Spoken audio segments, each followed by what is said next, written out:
మనం బయట అనుభవించగలిగినటువంటివి 8గానే కనపడతాయి. ఒకటి ఈ పృథివి.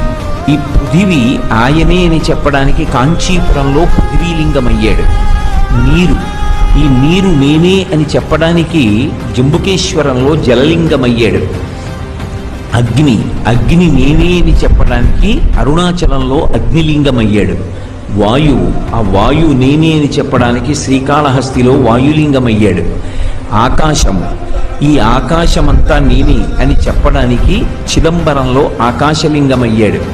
సూర్యుడు, ఈ సూర్యుడు నేనే అని చెప్పడానికి కోణార్కలో సూర్యలింగమయ్యాడు. చంద్రుడు, ఆ చంద్రుడు నేనే అని చెప్పడానికి సీతాకుండంలో చంద్రలింగమయ్యాడు. యజమాని, నేను నేను అంటుంటాం కదూ, ఆ లోపల ఉన్నటువంటి యజమాన స్వరూపం నేనే అని చెప్పడానికి కాఠ్మండూలో యజమానలింగమయ్యాడు. అసలు శివుడు కానిది ఏమీ లేదు, అంతటా